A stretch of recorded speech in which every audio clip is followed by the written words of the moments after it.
du M23. Je commence par la période coloniale.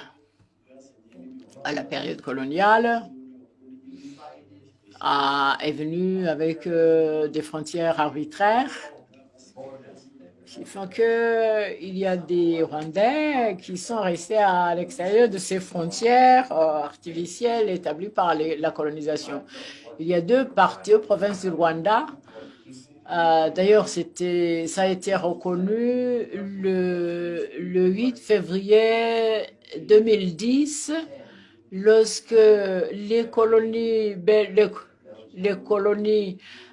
du Congo et Rwanda belges, et ainsi que les colonies anglaises de l'East Africa, eh bien, ils se sont entendus et chacun a divisé un peu sur la carte, comme ça. Et donc, une partie de Congo belge, Rwanda-Burundi Congo belge, la frontière a été tracée de façon à ce qu'une des parties du Rwanda se trouve au Congo. Alors, les gens sont rwandophones, ne connaissent pas le Kinyarwanda. Mais, donc ça c'est une petite partie. Une deuxième partie de Rwandais sont partis sous la colonisation belge. C'était des travailleurs migrants pour les mines, aussi bien que pour les terres agricoles congolaises.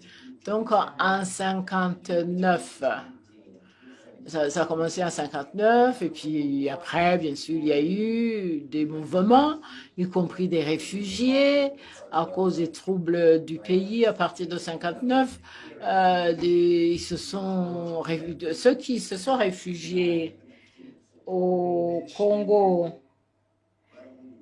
la plupart sont rentrés après la fin du génocide.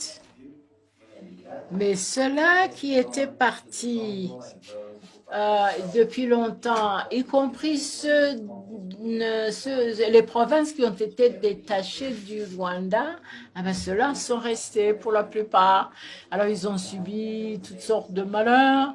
On disait que ce n'étaient pas de vrais Congolais, et surtout en période électorale, ils avaient beaucoup de malheurs. Bon, maintenant, à partir du génocide, il y a eu des ex-phares, des Interahamwe qui, en grand nombre, se sont enfuis